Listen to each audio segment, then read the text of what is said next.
Ediciones Apóstoles de la Palabra presenta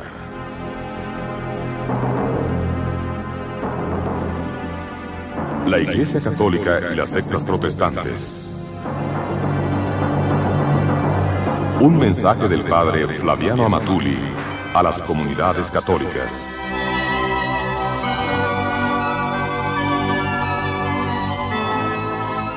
Libro Diálogo con los protestantes.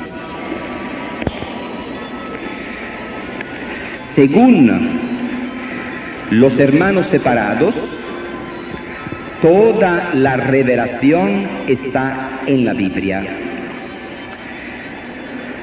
Fuera de la Biblia no existe nada revelado. Según la enseñanza católica no es así. La revelación la encontramos en la Biblia y en la tradición. ¿Qué es la revelación?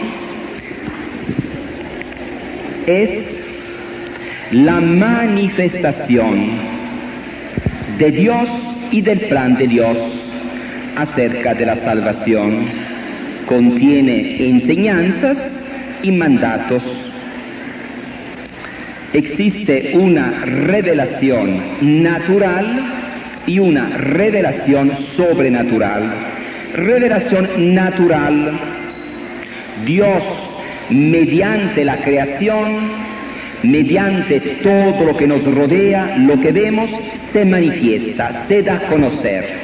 Yo, observando una flor, observando el cielo, las estrellas, observando el funcionamiento del corazón del hombre, de un ojo, me doy cuenta de que existe un ser superior, un ser poderoso que hizo todas las cosas con orden, con sabiduría. Esta es la revelación natural. Supongamos que yo llego a mi casa.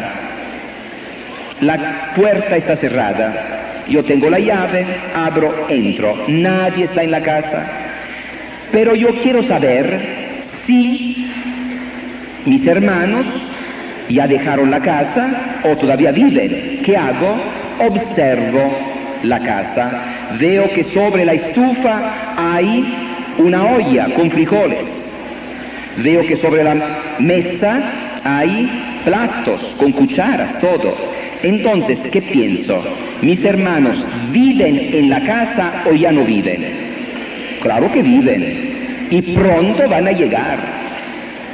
Es imposible que la olla, por su cuenta, casualmente se fuera a poner sobre la estufa.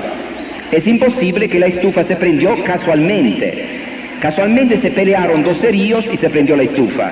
Casualmente brincaron los frijoles y se fueron a meter en la olla. No, alguien puso los frijoles en la olla, el agua, puso la olla sobre la estufa, alguien prendió la estufa, alguien preparó la mesa, los platos y todo. Así que lo que yo veo me da a entender algo más profundo. Pero no está en ningún recado, no está escrito nada. Bueno, pero el orden que yo noto en la casa me da a entender que alguien está viviendo. En una ocasión, un maestro de la escuela quería demostrar a los muchachos que todo lo que nos rodea es fruto de la casualidad. No, ¿qué cosa dicen ustedes que existe Dios? No. Todo por casualidad existe el sol, la luna, por casualidad tenemos los ojos arriba y los pies abajo, por casualidad tenemos 5 dedos, todo casualidad. Dios no existe. Salieron al recreo. En este momento un muchacho escribe en el pizarrón: el maestro es un burro. Regresan del recreo. Bueno, ¿quién escribió en el pizarrón? El maestro es un burro. Nadie habló. No, muchachos, digan quién escribió esto. Un muchacho se para. Maestro, nadie escribió. Fue por casualidad. Desde entonces el maestro no volvió a tocar el tema de la casualidad. Ni el mismo maestro creía en la casualidad. Inmediatamente preguntó, ¿quién? Entonces, ¿qué pasó? Y cuando yo veo el cielo y la tierra, cuando yo veo la perfección que existe en el mundo, tengo que decir por casualidad, así nomás. No. La creación, todo lo que nos rodea, nos habla de un ser superior, poderoso, que ha creado todo, ha puesto orden en todo lo que nos rodea. Romanos capítulo 1, versículos 19 y 20. En realidad, lo que se puede conocer de Dios no es un secreto para ellos, pues Dios mismo se lo dio a conocer. Pues, si bien no se puede ver a Dios, podemos, sin embargo, desde que Él hizo el mundo, contemplarlo a través de sus obras y entender por ellas que Él es eterno, poderoso y que es Dios. Revelación sobrenatural. ¿Qué quiere decir sobrenatural? Superior a las exigencias, al derecho de cualquier ser creado. Es un regalo de Dios. Esto quiere decir sobrenatural. Dios, desde la antigüedad, habló a la humanidad sirviéndose de hombres escogidos, los profetas. Últimamente, dice San Pablo, Dios nos habló mediante su Hijo, mediante Jesús. Hebreos 1:1, Dios habló a nuestros padres en distintas ocasiones y de muchas maneras, por los profetas. Ahora, en esta etapa final, nos ha hablado por medio de su Hijo. Hebreos capítulo 1, versículo 1. Cristo Jesús es la revelación de Dios, la manifestación de Dios. Cristo Jesús es el Evangelio de Dios. ¿Qué quiere decir la palabra Evangelio? A ver, ¿qué dicen ustedes? ¿Qué quiere decir Evangelio? Buena noticia. Cristo es la buena noticia de Dios. Cuando decimos Evangelio, no queremos decir unas palabras, una noticia. No, es una persona. El Evangelio es una persona, es Cristo. Cristo, con sus palabras, con sus hechos, es la grande buena noticia que Dios dio a la humanidad. Mediante sus palabras, todo lo que dijo Jesús es buena noticia para nosotros. A ver, alguien de ustedes diga alguna palabra de Jesús, algo que Jesús dijo, enseñó, alguna palabra de Jesús. Ámense los unos a los otros. La ley de Dios es ley de amor. Esto me alegra.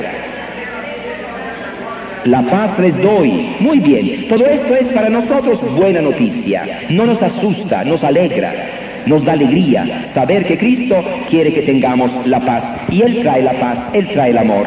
Ahora vamos a ver los hechos de Jesús. Algún hecho de Jesús. A ver, alguien diga algún hecho, algo que hizo Jesús. ¿Qué? Predicaba la palabra de Dios. Nosotros queremos conocer a Dios. Allá está Jesús, que nos habla de Dios, nos predica, nos habla en nombre de Dios, nos da a conocer el pensamiento de Dios. Algo más que hizo Jesús. Curó a los enfermos. En esto, ¿qué se manifiesta de Dios? Se manifiesta el poder de Dios y también el amor de Dios. A ver, el hecho fundamental, el hecho más importante de la vida de Cristo, ¿cuál es? La muerte y la resurrección de Jesús. Este es el hecho fundamental. Cristo es buena noticia, especialmente porque murió y resucitó por nosotros. San Pedro, el día de Pentecostés, por primera vez anuncia el Evangelio, la buena noticia. Hermanos, estamos a salvo. Cristo ha muerto Cristo ha resucitado, Cristo está a la diestra del Padre, Cristo nos manda su Espíritu. Este es el Evangelio. Cristo ha muerto, Cristo ha resucitado. Con la muerte ha destruido nuestros pecados y con la resurrección nos proporciona la vida de Dios. Ese es el Evangelio. Ahora bien, el Evangelio, que es Cristo mismo, su persona, su enseñanza, sus hechos, tiene que llegar a todo el mundo. ¿Y para que el Evangelio llegue a todo el mundo, qué hace Jesús? Fúndala. Aquí está el problema. Para los hermanos separados, la Biblia. No. Para que el Evangelio llegara a todo el mundo, Jesús no escribió nada. Lo que hizo fue fundar una iglesia. A esta iglesia entregó el Evangelio, para que llegara a todo el mundo. El Evangelio es Cristo mismo, quiere decir, Cristo entregó su vida, todo lo que hizo, todo lo que enseñó a su iglesia.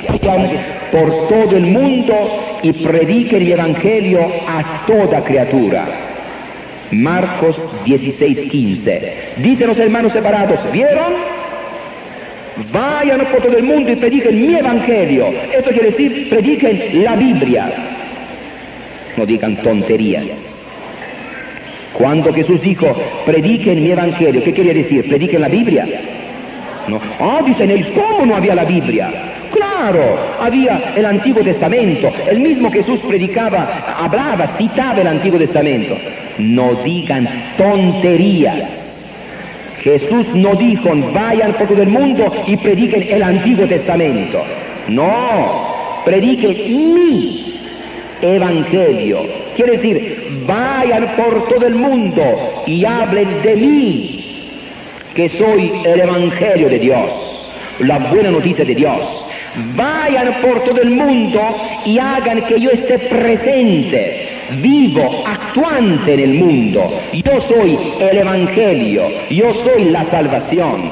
Cristo no escribió nada. Los apóstoles recibieron a Cristo, recibieron el Evangelio, la enseñanza, los hechos de Cristo y empezaron a predicar, anunciar, comunicar, hacer presente a Cristo en el mundo.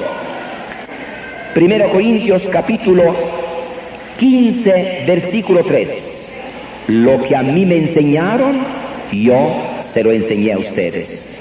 ¿Cómo se llamó desde un principio el Evangelio de Cristo, que los apóstoles recibieron y transmitieron, y los demás recibieron y transmitieron?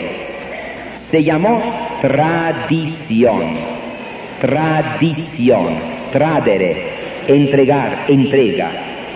Este Evangelio de Cristo, que es Cristo mismo, los apóstoles lo recibieron y lo transmitieron, y esto hasta el fin del mundo. Esto se llamó tradición. Pasaron los años, por inspiración de Dios, algo de esta tradición se fue poniendo por escrito, no todo, algo se fue poniendo por escrito. Cuando pregunto a un protestante, a ver, ¿quién escribió la Biblia? Y facilito dicen, los apóstoles, ellos vieron a Jesús, ellos escribieron. No, hermanito. Por ejemplo, San Marcos, ¿conoció a Jesús, sí o no? No, no conoció a Jesús. San Lucas, ¿conoció a Jesús?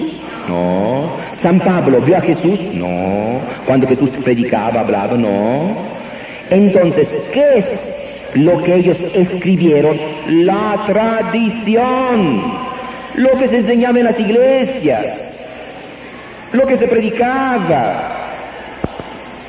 Si ustedes leen al principio San Lucas, verán, explica claramente San Lucas, dice, yo investigué detenidamente, hizo una investigación como cualquier periodista, cualquier escritor, inspirado por Dios, investigó los hechos para poder redactar el Evangelio. ¿Y qué es lo que investigó? La tradición. Tradición. Pasaron los años y la iglesia quiso poner en orden las cosas, porque no existía la lista ni del Antiguo Testamento. También el Nuevo Testamento, las cartas, los evangelios, no es que todos conocían todo lo que se escribía, no es que San Pablo al escribir una carta la mandaba a la imprenta, no, la carta la mandaba a aquella comunidad, no es que San Lucas hizo el evangelio y lo mandó a la imprenta, no, lo escribió para algunos que estaban cerca, se hicieron algunas copias, Así que pasó el tiempo y los obispos, sucesores de los apóstoles, conscientes que ellos eran los depositarios del Evangelio, que ellos eran los que iban a predicar el Evangelio, dijeron, bueno, vamos a hacer ahora la lista del Antiguo y del Nuevo Testamento, para que no haya confusión, porque empezaban a circular libros que llevaban el título de Evangelio. Evangelio según Santo Tomás, Evangelio según San Pedro, Evangelio según Santiago. Como ahora, para engañar a la gente, los testigos de Jehová escriben libros, los mormones, etcétera, y la gente dice, es palabra de Dios, nos hablan de Dios, qué bueno, hay que respetarlo, nos hablan de Dios. Sí, pero para engañar, para decir que Cristo no es Dios, también en aquel tiempo, para poder despistar, para poder engañar, los herejes empezaron a escribir evangelios, poniendo el nombre de un apóstol. Es la forma más sencilla para engañar a la gente, poner los errores en el evangelio que ellos escribían y poner el nombre San Pedro, Santo Tomás, un apóstol.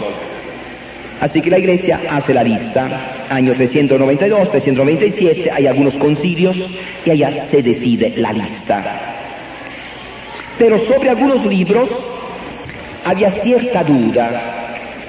Ven, este libro lo escribió de veras inspirado por Dios. ¿Quién lo escribió? Por ejemplo, el Nuevo Testamento, Apocalipsis, segunda carta de San Pedro, carta a los Hebreos, segunda y tercera carta de San Juan. Ven, ¿quién escribió todo esto? ¿Fue San Juan o fue otro? ¿Hubo alguna duda? Los libros sobre los cuales no hubo ninguna duda se llamaron protocanónicos, proto, primero, canon, regla, lista de los libros inspirados, que son regla de fe, medida de la fe.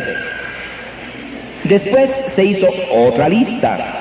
Aquellos libros sobre los cuales hubo alguna duda entraron también en la lista y se llamaron deuterocanónicos.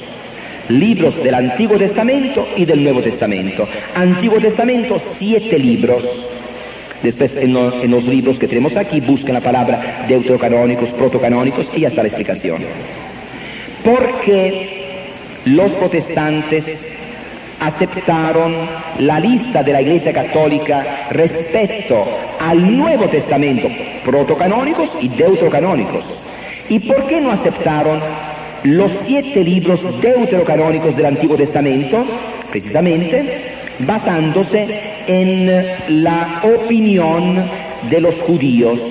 Los judíos, como 200 años después de Cristo, hicieron su lista de los libros del Antiguo Testamento y excluyeron 7 libros escritos en griego. Dijeron los judíos, la palabra de Dios tiene que estar escrita en hebreo. Así que estos libros, muy buenos, pero escritos en griego, no pueden ser palabra de Dios. Respuesta católica. Número 1. Los judíos no tenían ninguna autoridad. Jesús entregó toda la autoridad ¿a quién? A los apóstoles.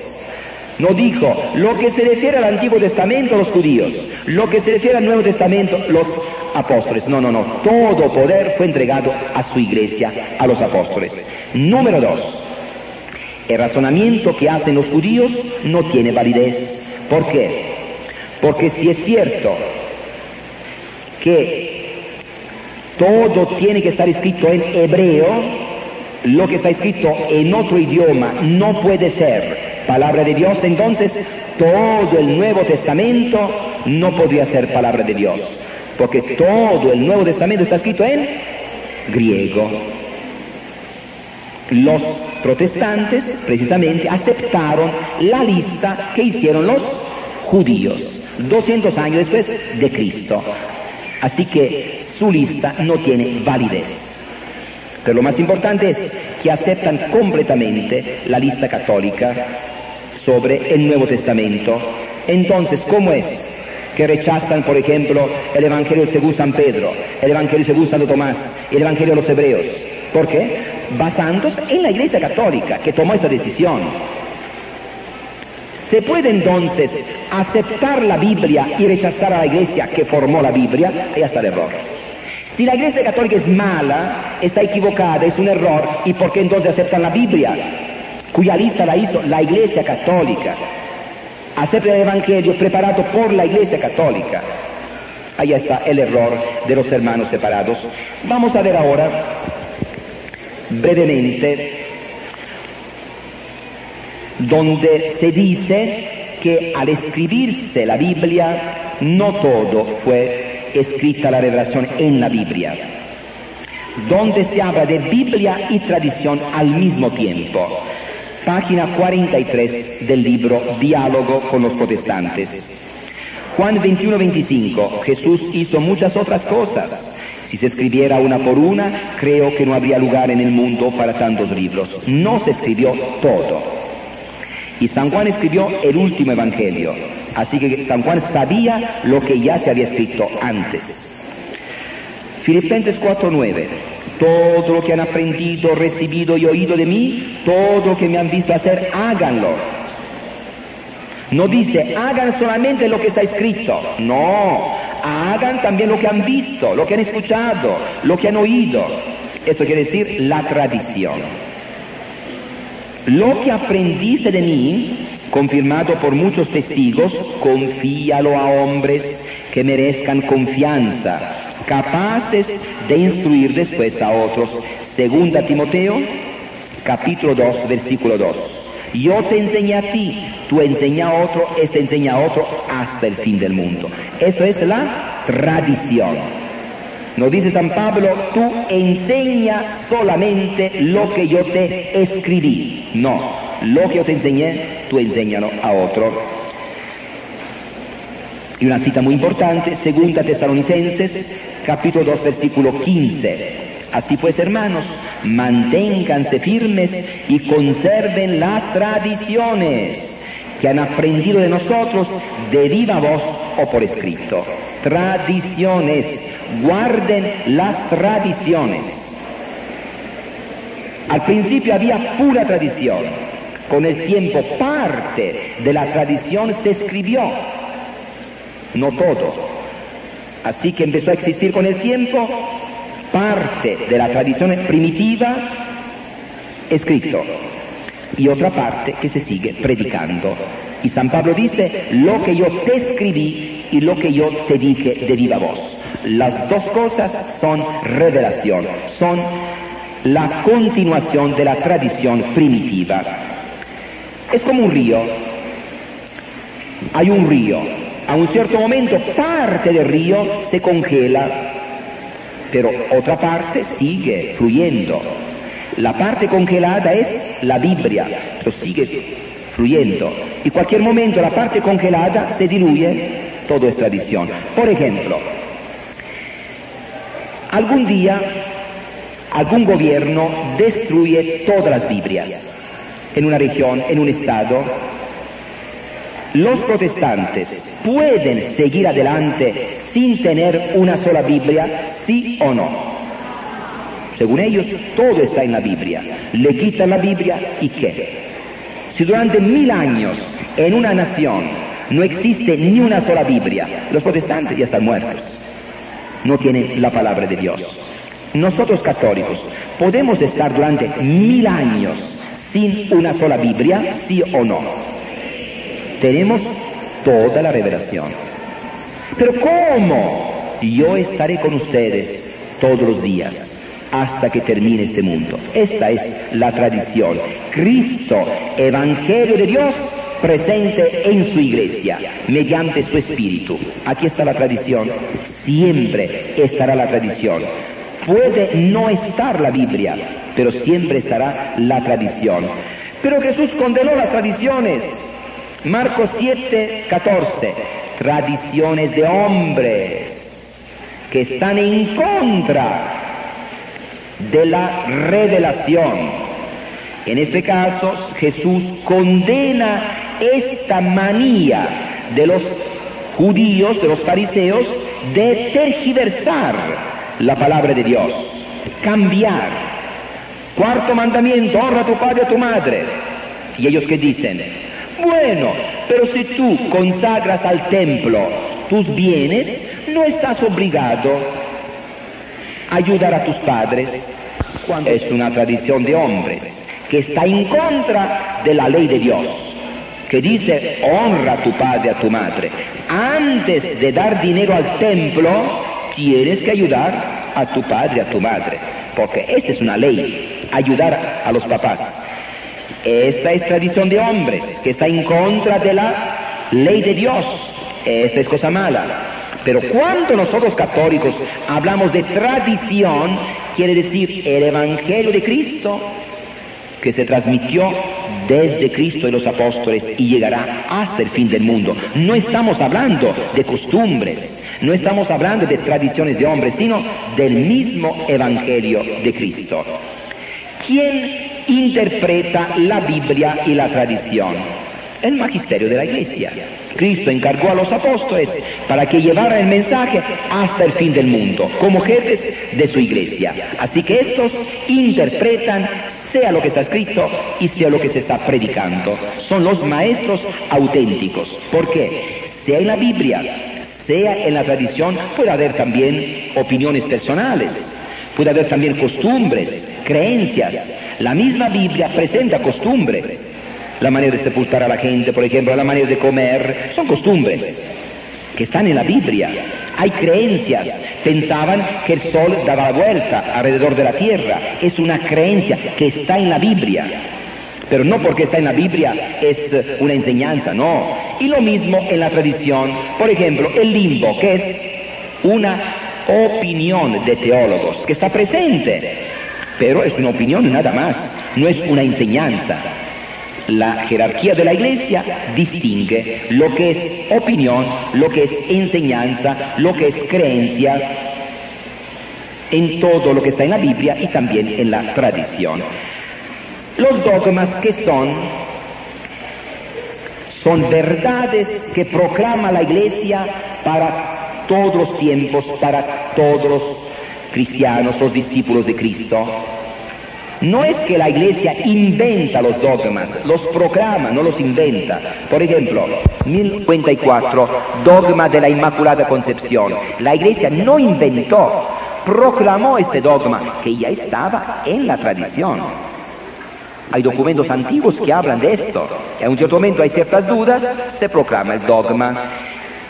Por ejemplo, la infalibilidad del Papa, 1870, no fue un invento de la Iglesia, no, algo que ya estaba presente en la Iglesia. Si Pedro es el jefe de la Iglesia, claro, no se puede equivocar cuando está guiando a la Iglesia como pastor universal, cuando enseña oficialmente en materia de fe y costumbres, no se puede equivocar. Si se equivoca entonces el pastor supremo, todo se echa a perder. Esta verdad ya estaba en la Iglesia. El año 1870 se proclamó oficialmente. La Iglesia no inventa, proclama, anuncia, aclara, define, nada más. Bueno, esto es algo muy importante que tenemos que saber. Muchos errores de los hermanos separados están en esto. La Biblia. Y la Biblia cada quien la interpreta a su modo. No. Biblia y tradición. La tradición es una ayuda grandísima para poder interpretar la Biblia. ¿Y quién es después el que interpreta sin errores? El magisterio de la Iglesia. La Biblia sin la tradición queda traicionada. Tradición, no traición. Las sectas tienen la Biblia, pero sin la tradición, que viene desde los apóstoles, que está desde antes de la Biblia, sin el magisterio. Por eso se confunden cada día más. Un montón de sectas. Todos con la Biblia, pero cada quien interpreta a su modo. Nosotros, Biblia y tradición. Primero Cristo, después la Iglesia y después la Biblia. La Biblia no sustituye a la Iglesia. La Biblia es el tesoro más grande de la Iglesia, pero siempre es algo que está dentro de la Iglesia, que tiene valor solamente dentro de la Iglesia. Fuera de la Iglesia es un libro cualquiera. Y precisamente de este libro se están sirviendo los hermanos separados para confundir cada día más al pueblo cristiano.